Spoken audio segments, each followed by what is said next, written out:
ፈተና ናብ ተስፋ ምቁራጽ ናብ ጭንቀት ክንኣቱ የብልናን ዝያዳይ ጭንቀትኩም ጸርኩም ናብ ያምጽእዎ ኣነ ድማ ክዕርፈኩም እየ እዩ ዝብለና ኣምላኽና ስለዚ ልዕሊ ዓቕምና ክንጭነቕ የብልናይ ኣይ ህዳት ሓፍተይ ኣምላኽ ተዝህሉ ዶ እዚ ኩሉ ህዝብና መረገፈ ከም ቆጽሊ እቶም መራሕቲ ሃይማኖት ዝበሃሉስ ንኹናት ዶ ምደገፉ ግደፋናማ እምነት ሃይማኖት ዝበሃል የለንዋ መስቀል ሒዞም ህዝበይ ክጭፍጭፉ መሪቖም እናሰደዱስ ክርስቲያን ዶ ገለዶ ንስኻ ሓውኪ ዘይሞተኪ ኮይኑ እምበር ካባይኳ ምገደድኪ ዋይ ቅሬታ ክገድፈኪ ድሒረ ክድውለልኪ እየ ርግቢ ሓፍተይ ርግብ መበል ዝያዳይ ኣምላኽ የለን ኣይበሃልን ኣምላኽ ስለ ዘሎ ስለ ዝፈጠረና ኢና ዘለና እቶም ዝሞቱ ድማ ሰማዕታት እዮም ምክንያቱ ኣብ ዜናቶም እናሰረቁ እናዓመፁ እናቐተሉ ይኮኑን ተረኺቦም ኣብ ገዝኦም ኣብ ሃገሮም እዮም ተዓሚፆም ተቐቲሎም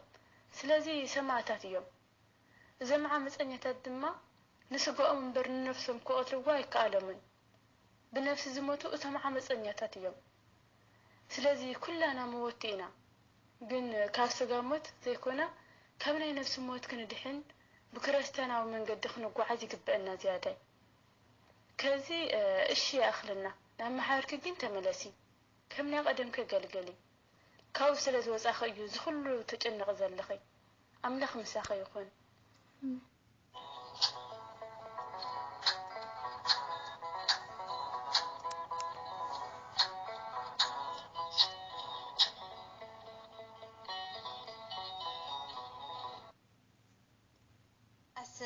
ደስ ክብል ሓውን ሓው እክብ ምባል በእውነት መዝሙረ ዳዊት ምዕራፍ 133 ፍቅዲ ሓደ እነሆ ሕዋት ብሓደ ሓቢሮም ክነብሩስ ክንደይ ሰናይ ክንደይ ጥዑም እዩ ከም ዝመለ ዘማራይ ቅዱስ ዳዊት እሺ ሞ ሕዋተይ ኣብ ዝሓለፈ ክሓተክን ኢለስ ግዜ ስለ ዘይነበረና ዘዝለልኮ ጥያቄ ኣለንዋ ዶ ክሓተክን ብሓቂ ቃለ ሕይወት ይስማዓልና ንሰናይ ነገር ምእካብ ንእግዚአብሔር ዝሕጉስ ሰናይ ነገር እዩ ሽንሕተታና ንኽእለ ብቻ ይኹን ኩራት ሕዋተይ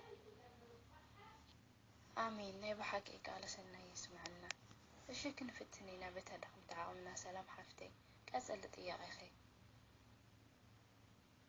ኣሜን ሕቢሩ የስማዓና እሺ እግዚአብሔር ይክበረለይ ቀዳማይ ጥያቄ ጌታና መድኃኒና ኢየሱስ ክርስቶስ ጌታ አምላክ እናሎ ንምንታይ 40 መዓልቲ 40 ለይቲ ጾመ እሺ ከም ፍቃድ ኣምላክ ክፍትን በታ ደኽምቲ ዓቕመይ ጎይታና መድኃኒና ኢየሱስ ክርስቶስ ናይ ኩላትና ጌታን ክለ ዝጾመሉ ምክንያት ቀዳማይ ጾምና ንኽባርኸልና ከምኡውን ጾይሙ ጽሙ ኢሉ ክምህረና ስለ ዝደለየ እዩ ነዚ ኣመልኪቱ እዩ ድማ ደቂ መዛሙርቱ ንቅዱስ ዮሐንስ ንጎይታና መድኃኒና ኢየሱስ ክርስቶስ ንምንታይ ደቂ መዛሙርትኻ ኣይጾምን ኢሎም ምስ ሓተትዎ ዝመለሰሎም መልሲ ከምዚ ይብለና ኣብ ማቴዎስ ወንጌል ምዕራፍ 9 ካብ ፍቅዲ 14 እስካብ 15 ሽዑ ደቂ መዛሙርቱ ዮሐንስ ስለምንታይ ኣንሕናን ፈሪሳውያንን ብዙሕ ንጸውም ደቂ መዛሙርትኻ ግና ኣይጾሙን ኢሎም ናብኡ መጹ ኢየሱስ ከዓ በሎም ንዕሩኽ መርዓውኸ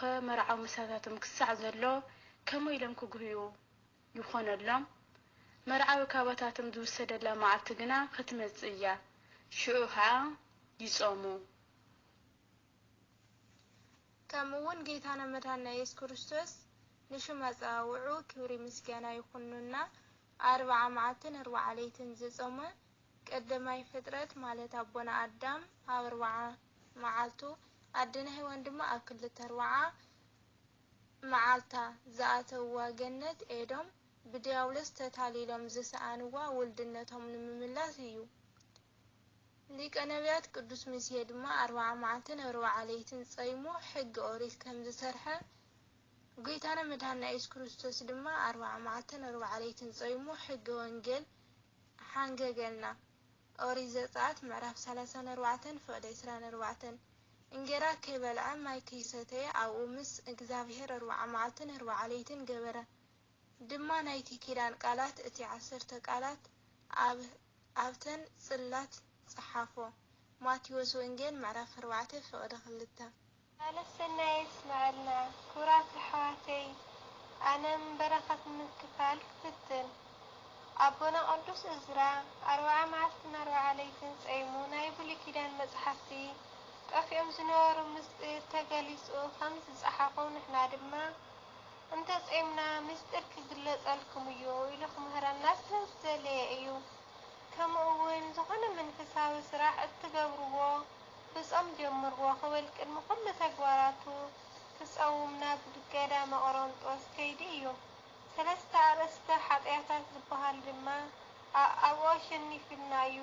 ስለዚ እንተጽምና ነቶም ሰለስተ ኣርእስተ ኃጢአት ዝበሃሉ ነሸንፎም።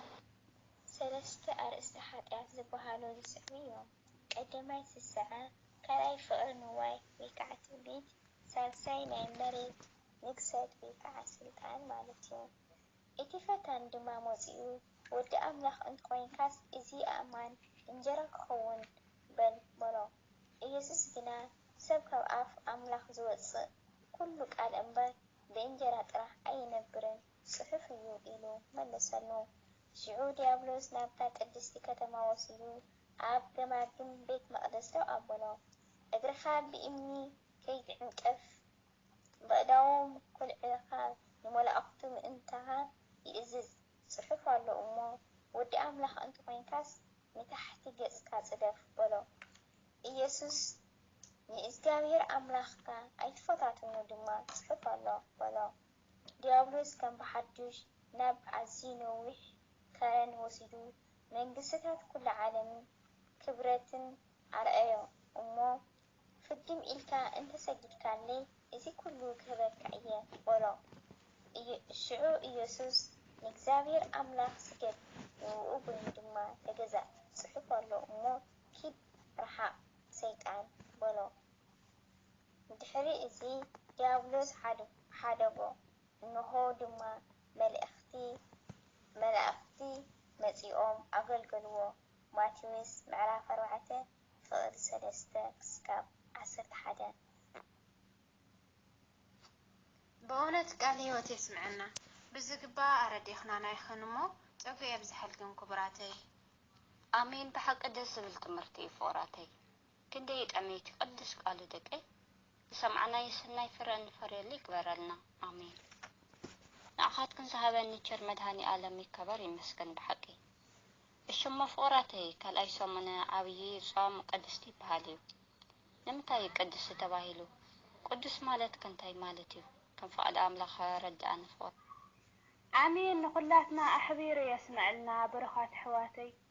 እሺ ከም ፈቃድ ኣምላኽ በታ ድኽምቲ ዓቕመይ ክፍትን እየ።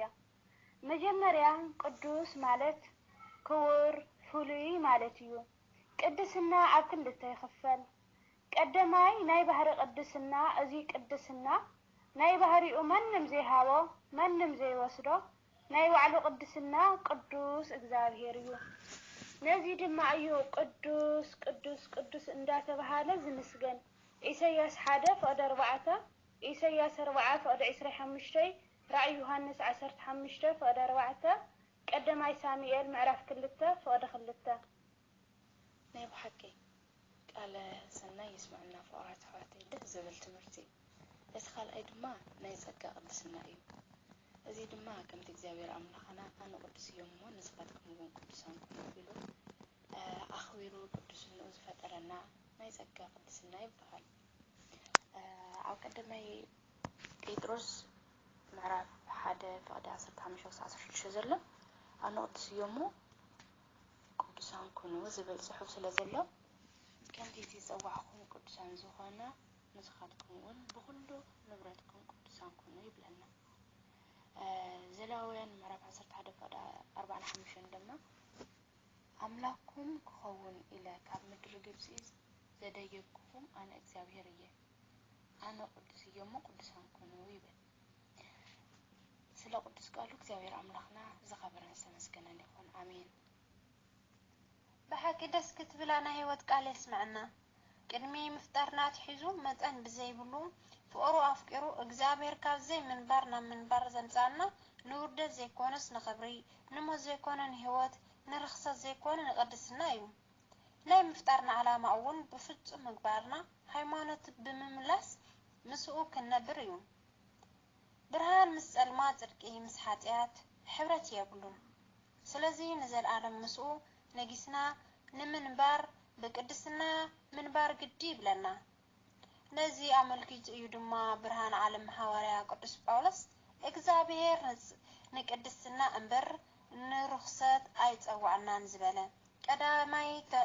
ቀዳማይ ተሰሎንቄ ምዕራፍ 4 ፍቅዲ 7 እግዚአብሔር ንዓና ዝፈጠረሉ ዕላማ ንኤፌሶን ሰባት ክርስቲያን ከምዚ ገሊጽዋ ኣሎ በክርስቶስ ኢየሱስ ሰማያዊ ስፍራ በመንፈሳዊ በረከት ኩሉ ናይ ጎይታና መድኃኒና ኢየሱስ ክርስቶስ አቦ እግዚአብሔር አብ ይመስገን ኢሉ ምሳ መስገነ ኤፌሶን ምዕራፍ 1 ፍቅዲ 3 እስካብ ፍቅዲ 4 እቲ በመንፈሳዊ በረከት ዘበለ በክርስቶስ ገይሩ አብ ሰማያት ዝባረኸና አምላኽናን አቦ ጎይታናን ኢየሱስ ክርስቶስ ብሩክ ይኹን ከምቲ ብፍቅሪ አብ ቅድሚ ቅዱሳን መንቅጽ ዘይብሎም ምእንተ ንከውን ቅድሚ ምስራት ዓለም ብኡ ዝሓረየና አቀዲሙ ስለ ዘፍቅረና ስለ ዘኽብረና ካብ ካልኦት ፍጥረታት ብዝተፈለየ መልክዑ ዘልየና ኩሉ አዘጋጁ ብቅዱስ ኢዱ ሰሪሑ ናይ ስነ ፍጥረት ዘውዲ ገዛእ ገይሩ አብ ገነት አንበረና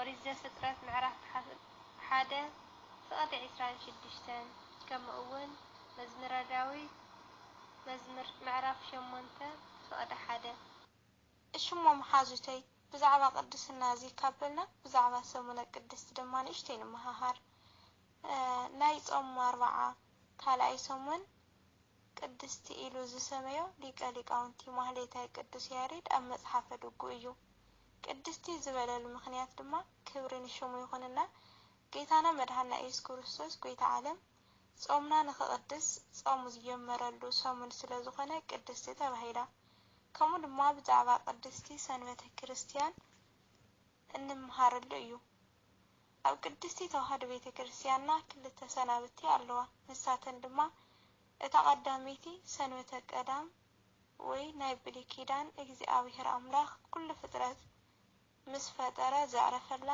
ዝቀደሳን ቀዳሚት ሰንበት እያ ኦሪት ዘፍጥረት ምዕራፍ 2 ፍቅዲ 3 ኦሪት ዘጸአት ምዕራፍ 20 ፍቅዲ 11 ኦሪት ዘለዋውያን ምዕራፍ 26 ፍቅዲ 2 ሰንበተ ክርስቲያን አሁድ እንብላ መዓልቲ ሰንበት ድማ ትንሣኤ ሰብ ብትንሣኤ ክርስቶስ ዝተረጋገጸላ ሰንበት ብምዃና መጽሐፍ መዓልቲ ጎይታ ትበሃል ቅዱስ ዮሐንስ ፍቅረ እግዚእ ብራእይ መጽሐፍ በመዓልቲ ጎይታ በመንፈስ ኮንኩ ራእይ ዮሐንስ 1 ፍቅዲ 10 ከም ዝበለ ቅዱስ ያሬድ ድማ ዕለተ እግዚአብሔር ከም ዝበላ ዕለተ ሰንበተ ክርስቲያን ጉሩም ስራሕ አምላኽ ዝተፈጸመላን ዝፍጸመላን ዕለት እያ ከምኡውን ዕለተ ሰንበት ክርስቲያን ጌታና መድኃኒና ኢየሱስ ክርስቶስ ተሰአሉ ከም ዝኾነ ንፍርዲ ዝመጸላ ዕለት ድማ በዕለተ ሰንበት ክርስቲያን እሁድ እዩ ቅዱሳን ሐዋርያት ድማ በዕለተ ሰንበት ክርስቲያን በታ ቀዳሚት መዓልቲ መንፈሳዊ ስርዓታት ይፍጽሙ ነይሮም እዮም ግብረ ሐዋርያት ምዕራፍ 20 ፍቅዲ 7 አሜን ብሓቂ ካብ መዓር ዝጥዕም ቅዱስ ቃል አምላኽ እዩ ተዛሪብና ክንወደኦ ኣይንኽእልን ኢና ቃል ሕይወት ይስማዕና ጸግኡ የብዝሐልክን ፍቁራተይ ቃል ሕይወት ይስማዕና ጸግኡ በረከቱ የብዝሐልክን ማሓዙተይ ካብ መዓር ዝጥዕም እዩ ቅዱስ ቃሉ አሜን ብሓቂ ቃል ሕይወት ይስማዕና ፍቁራተይ ደስ ዝብል ትምህርቲ ተምህርክናና ይኹን አምላከ ሰማያዊ ዋጋ ከንይክፈልክን አሕዋተይ አሜን ንኹለና ናይ ሕይወት ቃል ይስማዕና ዘን ኣሕዋተይ ናይ እግዚአብሔር ቅዱስ ቃል በኣና ድኹማት ባረቱ ተዛሪቡ ዝውዳእ ኣይኮነን ባዕሉ ብዝፈቐደና